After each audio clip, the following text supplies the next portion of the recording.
Assalamualaikum warahmatullahi wabarakatuh. Pada pertemuan kali ini saya akan membahas tentang apa itu Decision Support System, Management Information System, Online Analytics Processing, dan Artificial Intelligence, serta bagaimana hubungannya keempat sistem tersebut.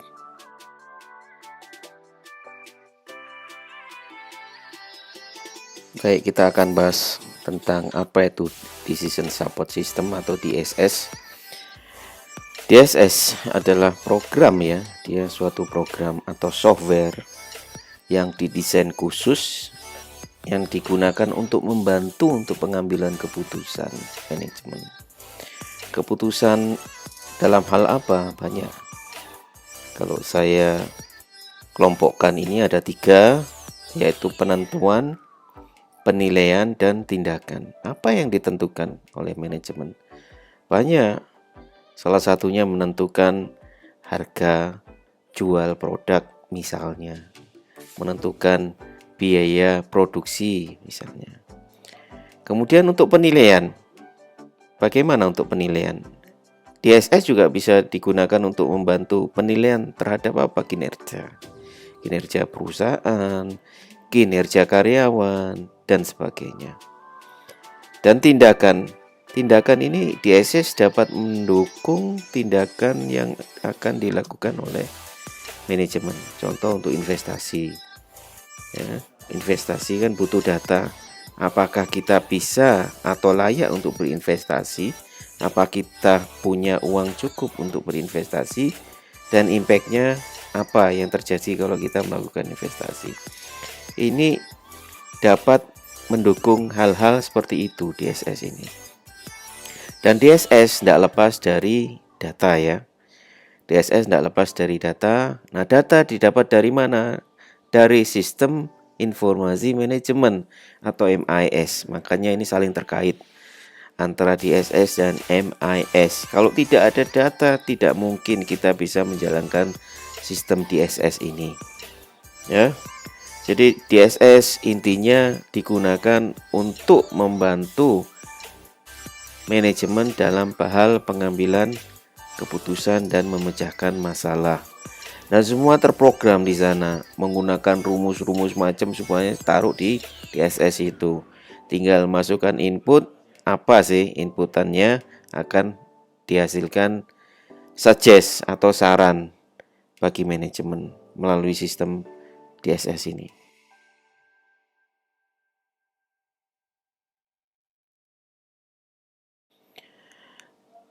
Baik, sekarang untuk apa perusahaan mau mengeluarkan uang banyak berinvestasi pada sistem DSS ini?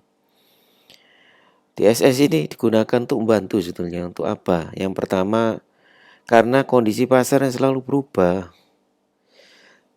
Dulu tidak selalu berubah. Sekarang di revolusi industri 4 dengan menggunakan teknologi perubahannya luar biasa cepat.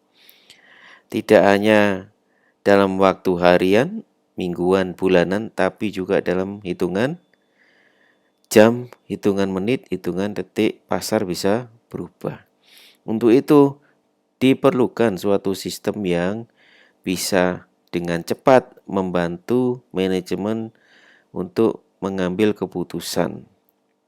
Kemudian yang kedua, tentunya untuk mengetahui kebutuhan dari konsumen. Apa sih kebutuhan konsumen itu? Dengan sistem DSS ini, manajemen akan sangat terbantu karena DSS ini akan menyaring seluruh data yang ada, baik structure maupun unstructure dari perusahaan dan diolah menjadi informasi yang digunakan oleh manajemen. Apa sih keinginan konsumen dari produk kita ini apa? Bentuknya, jenisnya, dan sebagainya. Ini sangat penting sekali.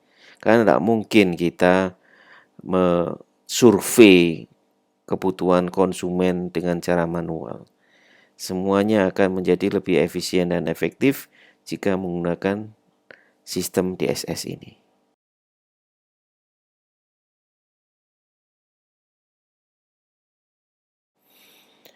Terdapat beberapa poin penting ya yang menjadi perhatian bagi perusahaan ini dalam rangka pengambilan keputusan. Yang pertama di level manajemen. Manajemen ini dituntut untuk bisa mengembangkan strategi harga. Bagaimana mengembangkan strategi harga yang kompetitif. Kemudian juga bagaimana perusahaan atau manajemen ini memilih produk campuran, mix produk ya. Mix produk itu berbagai jenis macam produk yang akan dihasilkan oleh perusahaan apa saja sih. Ini kan harus diambil suatu keputusan. Bagaimana kita mengembangkan strategi harga kan butuh info. Inilah perannya DSS untuk mendukung manajemen memecahkan masalah harga dan produk campuran. Sedangkan di level organisasi, bagaimana organisasi dapat menyesuaikan harga dan produk campuran? Bagaimana menyesuaikan harga dengan tingkat kompetitif yang sangat tinggi? Dengan banyak kompetitor.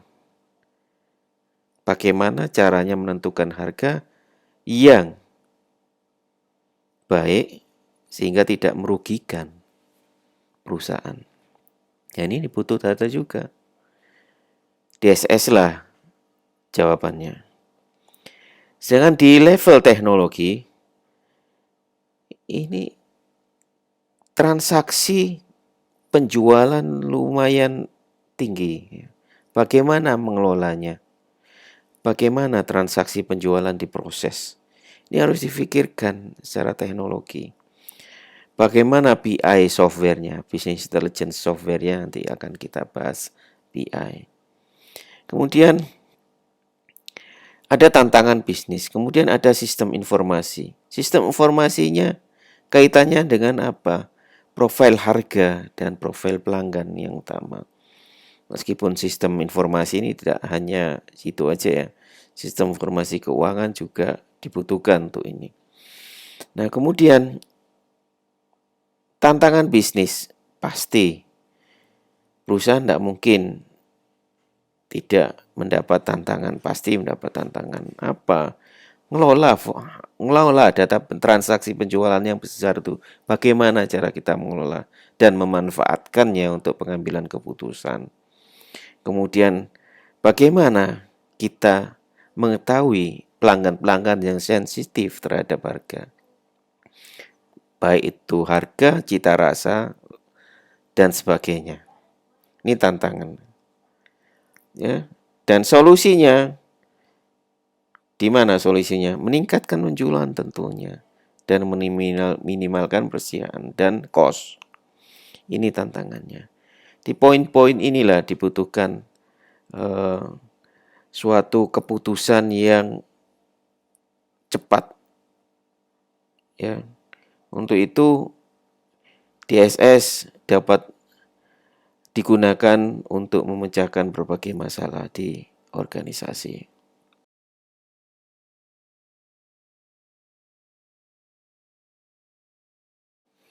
Informasi yang baik dan bermanfaat bagi perusahaan dalam hal pengambilan keputusan tentunya suatu informasi yang memiliki kualitas yang baik.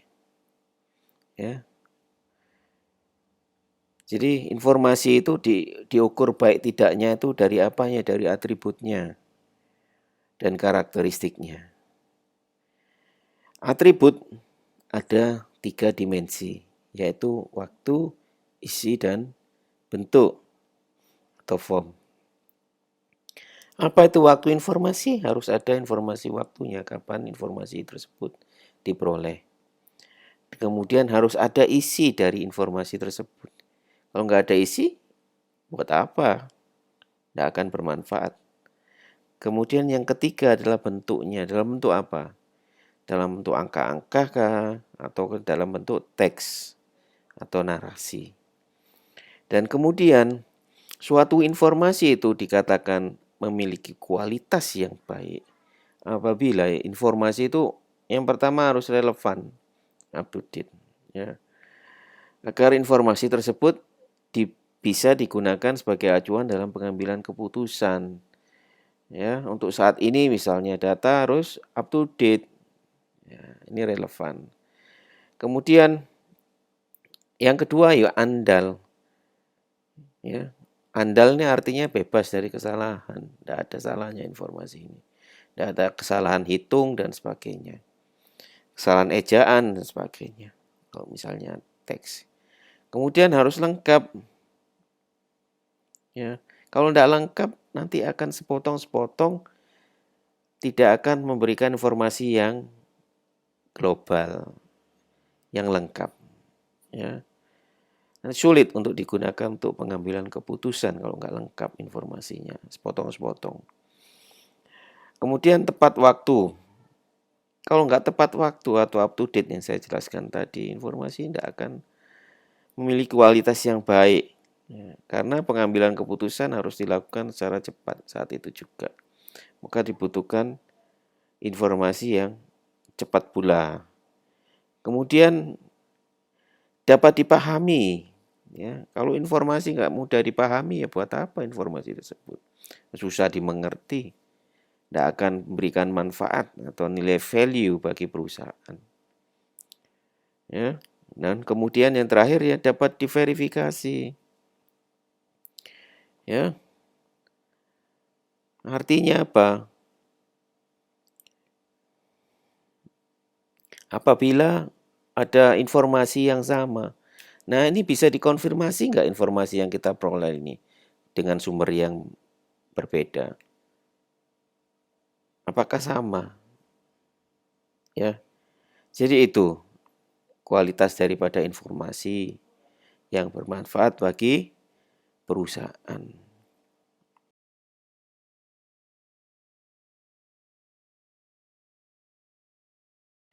Kalau kita bicara tentang atribut informasi yang berkualitas, bentuknya kayak saya jelaskan sebelumnya ya, minggu kemarin ya, cube ya.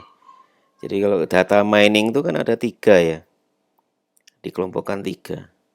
Period, measure, ukuran, sama produk. Produknya apa? Nah kalau di informasi ini ada 3 juga, yaitu berdasarkan waktu, berdasarkan isinya, berdasarkan bentuknya. Ada 3. Nah persyaratannya apa? Ini ada persyaratannya, waktu, isi maupun bentuk. Ini ada beberapa. Jadi harus memenuhi persyaratan ini. Contoh, kalau waktu harus ada timelines. Timelines itu rentang waktu. Ya, timelines. Rentang waktunya kapan informasi ini. Harian, mingguan, bulanan, tahunan, 5 tahunan, 10 tahunan, itu harus ada timelines-nya. Kemudian currency dapat diukur dengan mata uang. Ya, dapat diukur. Nah, kemudian frekuensinya. Setelah itu time periode waktu. Ini untuk atribut yang waktu. Untuk isi dan bentuk, Anda bisa baca di sini ada akurasi, relevance, harus kompeten, konsisten, ada scope-nya isi itu ya, scope ya. Tujuannya apa untuk scope misalnya isi? Biar apa? Nggak terlalu luas. Kalau nggak ada scope-nya kan melebar kemana-mana informasi. Nggak fokus. Kemudian performance-nya bagaimana isinya ya. Ini salah satu atribut dari isi. Kemudian bentuknya. Clarity, dapat diklarifikasi, detail, ya, dan detail atribut informasi tersebut yang saya jelaskan tadi. Ya, dapat ditampilkan, kemudian medianya dalam bentuk apa. Ya, banyak kan medianya dalam bentuk apa? Dalam bentuk teks kah, dalam bentuk angka-angka. Ya, medianya. Oke. Jadi ini atribut dari informasi yang berkualitas harus memenuhi syarat ini, 3 ini.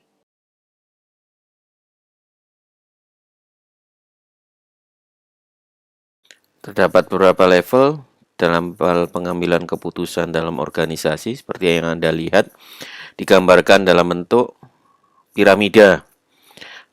mulai dari paling bawah, operational management, tactical management, hingga ke strategic management. Jadi yang level paling bawah sampai ke level yang paling atas.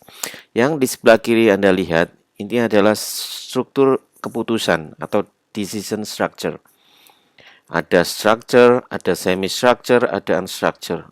Ada yang terstruktur, ada semi-terstruktur, dan yang tidak terstruktur. Dan sebelah kanan ini adalah sistem informasinya atau information system yang dibutuhkan. Ya, dalam hal pengambilan keputusan. Kalau yang paling bawah, yang terstruktur, dibutuhkan suatu sistem informasi dalam bentuk transaction processing system. Jadi ya sistem dalam hal memproses transaksi. Transaksi apa? Macam-macam. Transaksi penjualan, transaksi pembelian, ya, transaksi keuangan, semuanya mencatat transaksi yang di bawah ini.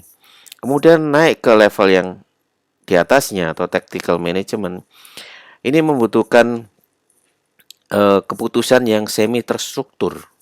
Apa maksudnya semi terstruktur? Semi terstruktur ini bedanya dengan struktur. Kalau yang terstruktur itu sudah terpola dari awal atau terprogram dari awal. Ya, jadi misalnya contoh dijual barang A dengan harga sekian, B dengan harga sekian, itu namanya decision yang terstruktur. Ya, yang tidak struktur bagaimana? Contohnya mix ya. Ya. Contoh misalnya, dalam hal pengambilan keputusan mau investasi suatu mesin pabrik. Ya. Jadi tidak hanya data terstruktur atau data omset ya. Kita omsetnya berapa sih? Tidak hanya itu. Tapi juga dibutuhkan informasi yang unstructured. Contohnya jam kerja mesin. Ya. Jam kerja mesin. Kemudian dan lain-lain. Nah, ini ada dalam namanya Management Information System. Tidak ada di Transaction Processing System data itu. Ya, oke ya. Ini dibutuhkan MIS atau Sistem Informasi Management. Naik ke level paling atas, Strategic Management. Ini sudah banyak keputusan-keputusan yang unstructured. Ya, keputusan ini ya nggak terprogram sebelumnya. Nah, lebih banyak dari pengalaman, intuisi. Ya. Makanya untuk itu dibutuhkan yang namanya sistem decision support system. Jadi di situ ya, kebutuhan pengambilan keputusan didukung oleh sistem informasi. Semakin ke atas, semakin tidak terstruktur keputusan tersebut. Karena untuk pengambilan keputusan strategik, sehingga dibutuhkan suatu sistem yang bisa mendukung keputusan tersebut, yaitu DSS, Decision Support System. Jadi di perusahaan ya ada 3 ini, tidak mungkin salah satunya hanya menggunakan Decision Support System, tidak bisa. 3 sistem ini juga harus digunakan. Karena di perusahaan juga melakukan transaksi, di perusahaan juga butuh untuk memanage ya informasi yang lain, tidak hanya transaksi, ya, human resource dan sebagainya. Makanya 3-tiganya harus ada dalam sebuah perusahaan. Karena di suatu organisasi perusahaan pasti ada 3 struktur keputusan ini, structure, semi-structure, dan unstructure.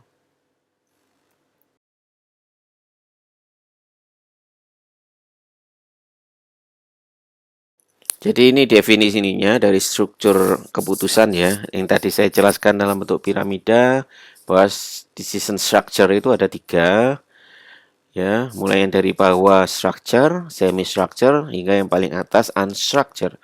Nah, ini definisinya atau pengertiannya. Dijelaskan di sini. Apa itu keputusan yang terstruktur? Ya, lebih ke operasional. Apa itu keputusan semi-structure? Itu lebih ke tactical. Apa itu keputusan yang unstructured? Lebih ke strategic. Nanti Anda baca maksudnya yang saya jelaskan tadi juga sama dengan ini. Ini hanya definisinya aja.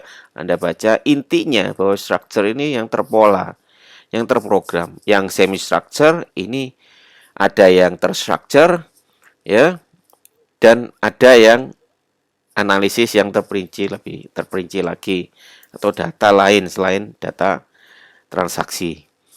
Kemudian yang unstructured ya, ini lebih ke intuisi, pengalaman dan lebih banyak dari luar informasi dari luar perusahaan biasanya. Ya, pengalaman manajer juga ini juga digunakan dalam hal pengambilan keputusan yang unstructured.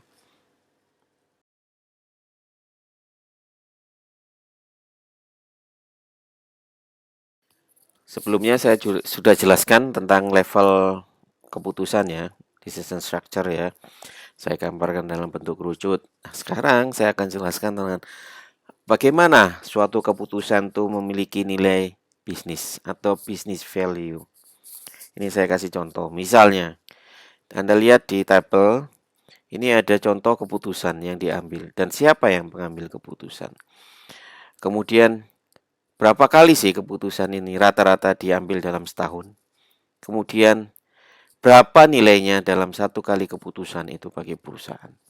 Kemudian yang terakhir, dalam kolom terakhir itu ada nilai tahunan dari decision itu. Jadi ini sudah dinilai ya. Diwujudkan dengan ukuran nilai satuan currency atau mata uang. Jadi contoh, untuk pengambilan keputusan mengalokasikan support bagi pelanggan yang potensi, ya. Alokasi ini macam-macam, bonus dan sebagainya kan, ya. Itu alokasi pelanggan yang potensial. Ini ada alokasinya. Siapa yang mengambil keputusan? AM, account manager. Account manager berapa kali maksimal keputusan dalam setahun? Ada 12. Dan nilai per satu keputusan bagi perusahaan itu nilai 100.000 US dollar. Kemudian nilai tahunan tinggal dikalikan 12. Tadi per satu kalinya 100.000. Jadi 1,2 juta. Di bawahnya gitu seterusnya. Prediksi permintaan call center untuk keputusan tingkat untuk persediaan harian, mengidentifikasi dan seterusnya. Anda bisa baca di situ dan siapa pengambil keputusan dan berapa kali keputusan yang diambil dalam setahun dan berapa nilainya.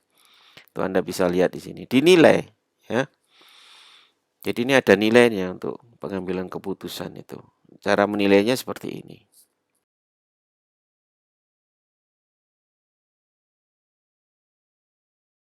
Kemudian untuk keputusan ya, dalam hal pengambilan keputusan itu dibagi dalam beberapa kelas.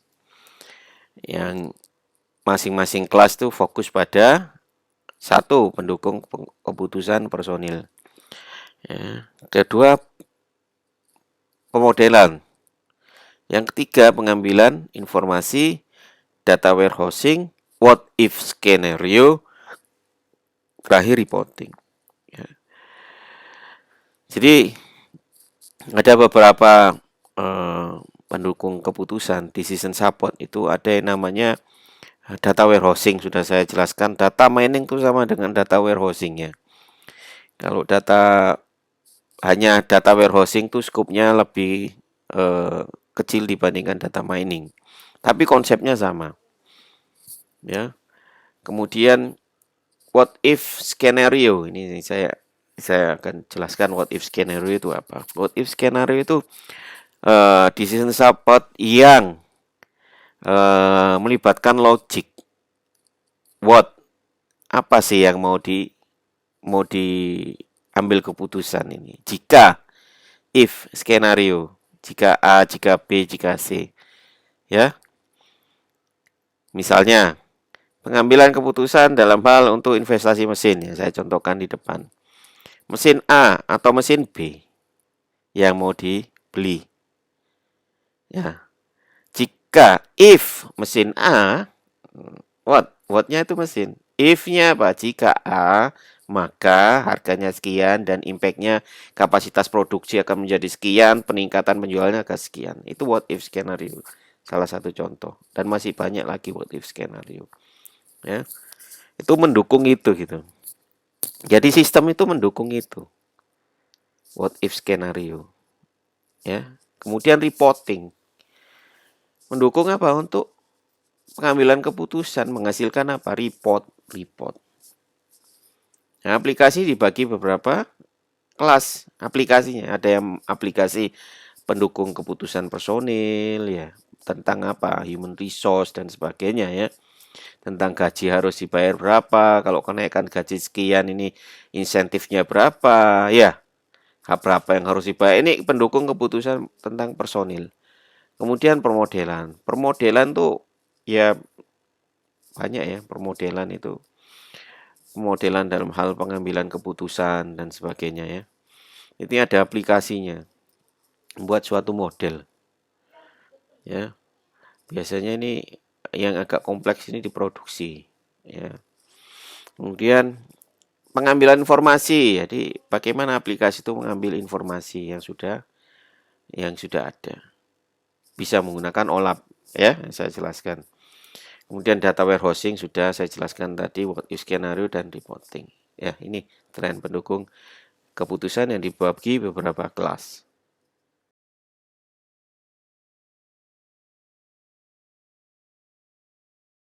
Sedangkan pengertian tentang business intelligence atau BI itu apa? Ini saya beri definisinya ya, BI itu apa? Pengertiannya BI itu apa sih BI? Jadi dia itu sekumpulan teknik ya. Dia itu suatu tools, BI itu tools. Ya. Tools untuk apa? Untuk mentransform. Kan saya sudah jelaskan ya, minggu kemarin ETL ya. Extract, transform, load ya. Dia itu BI itu suatu sistem atau tools yang bisa mentransform. Ya. Mentransform data mentah menjadi suatu informasi yang bermanfaat untuk digunakan analisa. Analisa apa? Analisa bisnis. Menganalisis bisnis. Ya. Jadi BI ini disebutkan dapat menangani data yang terstruktur dalam jumlah yang sangat besar. Jadi dikombin dengan data mining BI ini. Ya. Ya. BI ini dikombin dengan data mining. Data mining teknologi untuk datanya, BI ini teknologi untuk mengolah data tadi yang sudah terstruktur itu kemudian diambil ya dengan teknik BI. BI ini itu ada toolsnya banyak sekali. Anda bisa lihat tools-toolsnya di internet juga Anda bisa. Tapi saya tidak menjelaskan tentang teknis ya. Saya akan menjelaskan konsepnya saja apa sih BI itu. Jadi BI itu aplikasi. Jadi ada softwarenya BI namanya Business Intelligence. IBM ada BI IBM. Ya, punya IBM untuk BI-nya.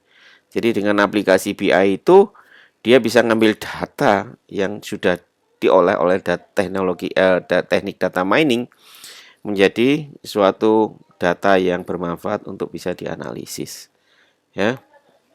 Yaitu di bawah juga. Untuk apa sih? Untuk mempermudah ya menginterpretasi. Bayangkan Anda punya data yang sangat besar. Tapi Anda bingung bagaimana menginterpretasikannya. Bagaimana saya bisa menggali informasi tersebut yang banyak tersebut. Ya, baik dalam bentuk angka, tanggal, teks dan sebagainya. Kan bingung. Inilah tools yang digunakan, BI namanya. Ya, agar bermanfaat. Kita bisa mengeluarkan data berbagai macam dengan sistem BI ini.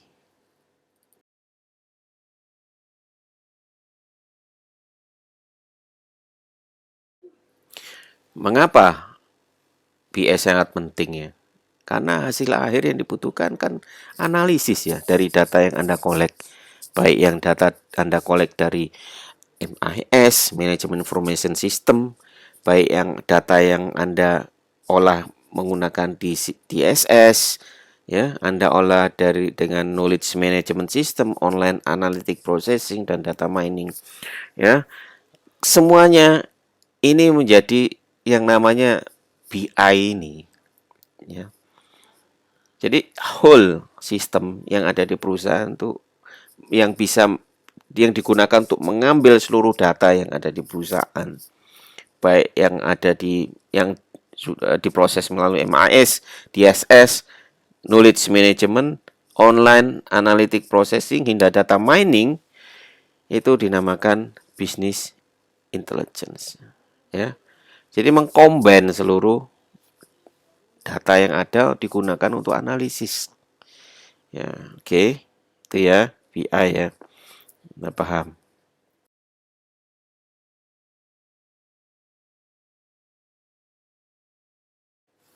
Nah, coba Anda lihat di gambar berikut ya.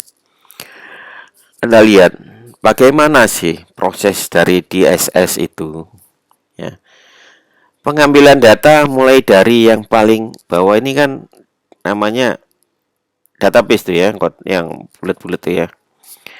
Operational data itu data semua nih, market data, sales data, customer account data. Ya, itu namanya data management. Ya, yang kemudian diekstrak, divalidasi, sanitation, integration, dan replication, diintegrasikan, digabungkan jadi satu dan direplicate. Ya, kemudian naik ke atas menjadi model manajemen function, menjadi fungsi-fungsi, jadi model gitu ya, menjadi analytic modeling dan statistical analysis, macam-macam analytic modeling ya dan statistical analysis ya. Dengan cara apa ya? Dengan cara sistem yang melakukan. Nanti Anda tinggal milih modelnya menggunakan apa, model analisis statistiknya menggunakan apa, menggunakan regresi dan sebagainya. Analytic modelingnya menggunakan analisis modelingnya menggunakan apa. Ya, ini sistem yang jalan. Nah, kemudian naik ke atas itu user interface. User interface itu dalam bentuk apa? Saat ini yang paling banyak dalam bentuk tampilan website. Ya. Nah, jadi website itu di lapisan yang paling atas web browser itu ya. Legacy software ini software mendukungnya. Ya, kayak Excel, Number ya. Ini softwarenya, software database-nya, legacy software dan auto software, lain-lain. Macam-macam nanti software bisa digunakan. Ya. Oke, dan web browser ini untuk menampilkan datanya. Ya, yang paling atas ini. Jadi yang paling atas ini user interface-nya, tampilan user interface function-nya dalam bentuk 3 dimensi bisa, dalam bentuk multimedia bisa. Ya. Jadi ini cara kerjanya di SS.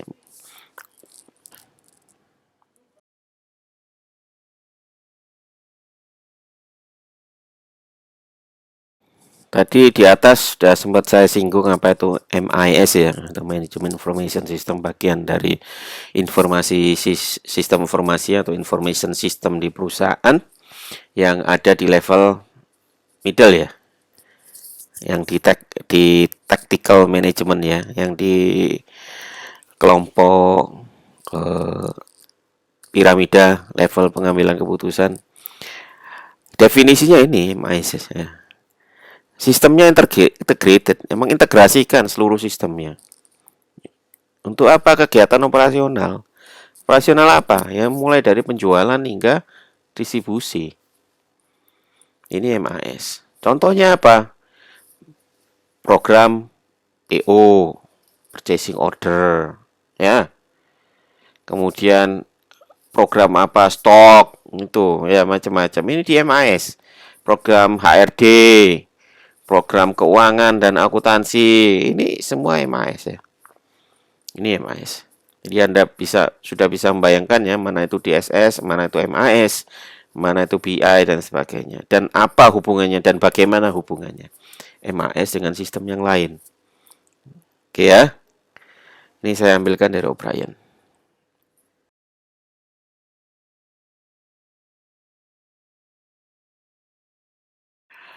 Jadi OLAP itu online analytic processing. Jadi suatu analisis, proses menganalisis suatu data itu dilakukan secara online. Kalau dulu kan secara manual ya, secara offline ya, manual dan offline ya. Sekarang sudah otomatis dan dalam bentuk online. Online ya dalam bentuk apa? Real time. Jadi saat itu juga bisa diperoleh informasinya. Ya. Jadi untuk mengolah data itu, data penjualan diolah dalam bentuk apa? Yang terstruktur. Yang terstruktur tadi. Ya, bisa dianalisis secara manual dan dikelompokkan dalam bentuk 3. Ya, dalam bentuk produk, dikelompokkan dalam bentuk produk, dikelompokkan dalam bentuk measurement, dalam bentuk time period. Yang sudah saya jelaskan. Diambil lewat sistem OLAP ini. Ya. Jadi kita bisa mengolah data secara online. Kita mau ngambil apa? Misalnya produk A. Produk A dengan ukuran apa? Saya mau menampilkan ininya aja, harga pokoknya. Ya. Harga pokoknya. Ya. Harga pokok produk dari produk A. Periodenya berapa? 1 tahun terakhir misalnya. Ini dengan OLAP. Bentuknya apa? Dalam bentuk website juga. Ya. Jadi nanti di website itu ada kumpulan sudah dalam bentuk data sudah terkelompokkan. Tinggal klik drag itu aja. Kita mau menampilkan dalam bentuk table atau kamu mau dalam bentuk grafik. Bisa. Jadi OLAP ini juga ada softwarenya. Oke ya. Oke ya, baik ya. Udah bisa dijelaskan, sudah jelas ya OLAP itu apa ya? Baik, terima kasih.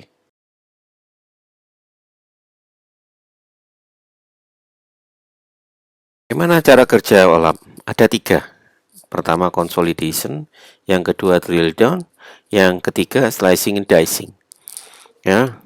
Yang consolidation apa? Ini data agregat, dia menampilkan data agregat. Agregat itu apa ya? Kumpulan data ya. Misalnya dalam bentuk apa? Contoh ini dalam bentuk kabupaten. Data penjualan dalam bentuk kabupaten. Dalam bentuk kota, negara, dan sebagainya. Ini consolidation. Ya, kemudian drill down, menampilkan detail dari data. Kemudian di breakdown. Berdasarkan apa? Produk misalnya. Ya. Produk ABC. Ini drill down. Setelah kabupaten kota kemudian drill down lagi menjadi data penjualan berdasarkan produk. Yang ketiga, apa itu slicing dicing? Slice itu slice ya, sisi. Jadi data itu dalam suatu data itu bisa menampilkan ada beberapa sisi yang saya tidak kasih contoh di penjelasan di data mining cube itu ya. Saya jelaskan tentang cube itu. Ada sisi 1 dalam bentuk produk, sisi yang cube ya, sebelah kanan itu dalam bentuk measurement, yang atasnya dalam bentuk time period. Jadi ini maksudnya ditampilkan dalam bentuk slicing ya, baik dari sisi produknya, dari sisi ukurannya, dari sisi time periodnya. Ini OLAP.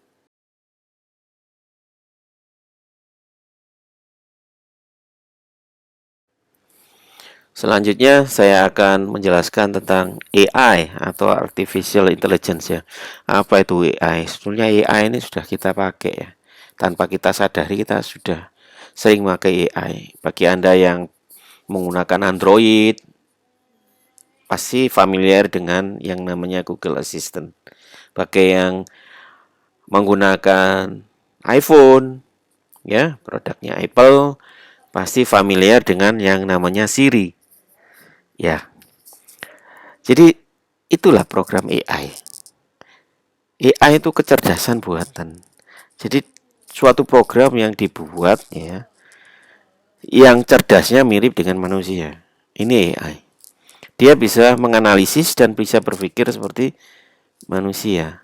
Tentunya diberikan informasi-informasi di dalam program tersebut.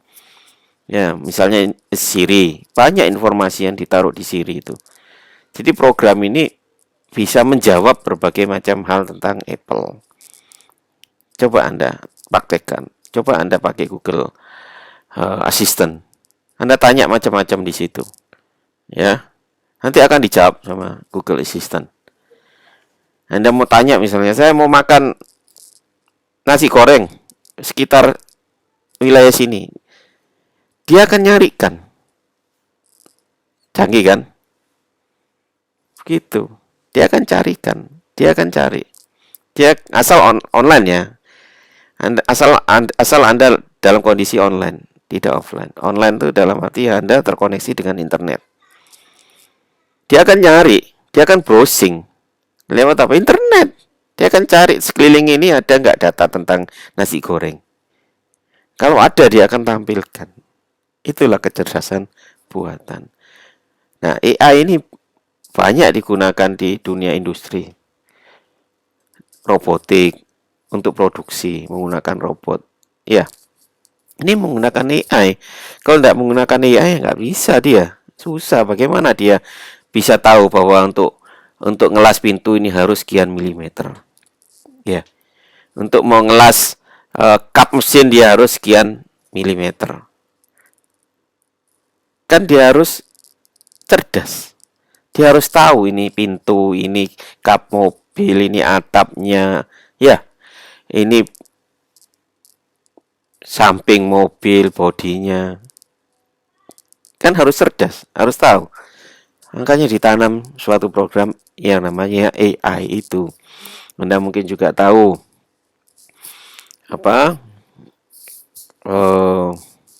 mobil pintar, ya, self driving car, ya, self driving car itu mobil yang bisa mengemudi sendiri tanpa perlu disopir, ya, itu AI.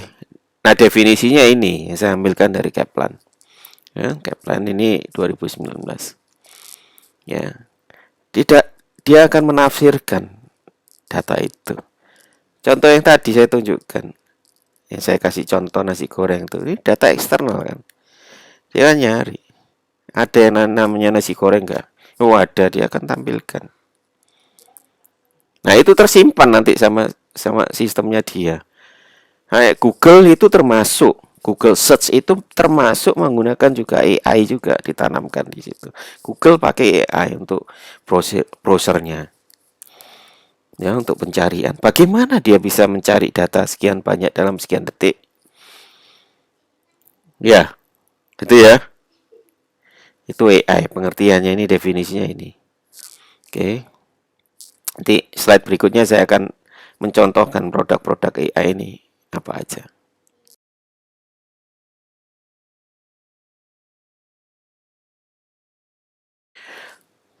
Sebelumnya saya berikan pengertian tentang apa itu AI ya.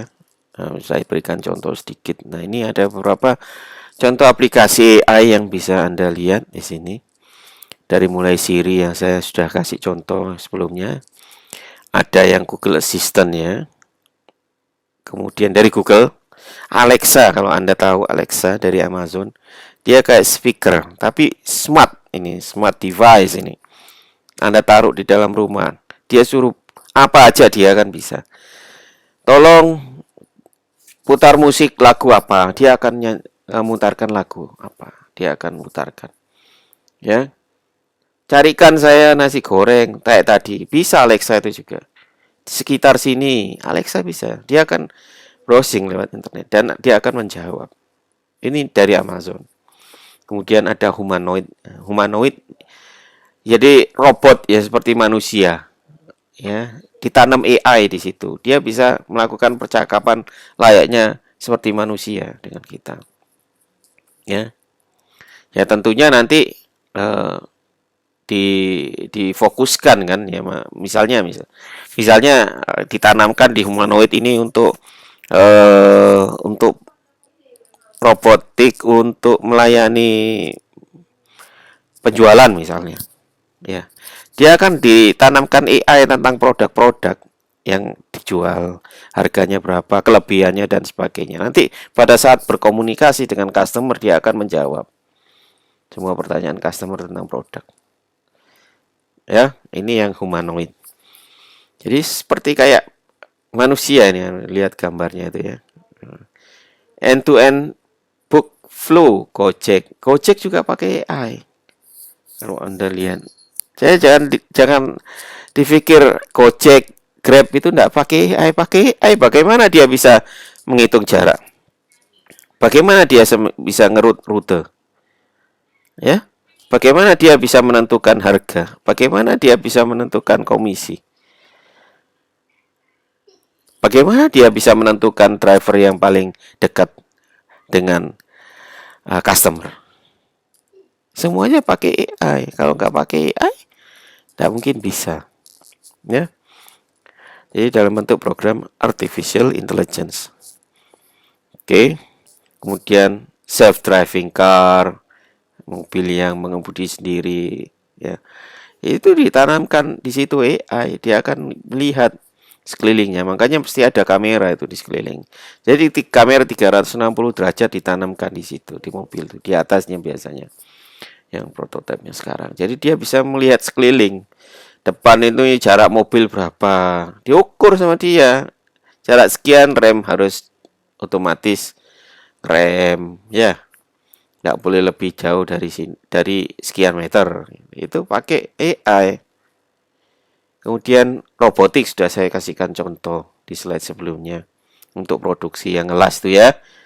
Jadi bagaimana ngelas, bagaimana ngelas pintu dan sebagainya itu pakai AI, kecerdasan buatan. Jadi itu aplikasi AI di industri ya, maupun di kehidupan kita sehari-hari. Jadi saya sudah jelaskan, jadi kesimpulan dari pertemuan 10 ini saya sudah menjelaskan panjang lebar tentang apa itu decision support system, apa itu business intelligence, apa itu MIS ya, apa itu AI dan apa itu OLAP.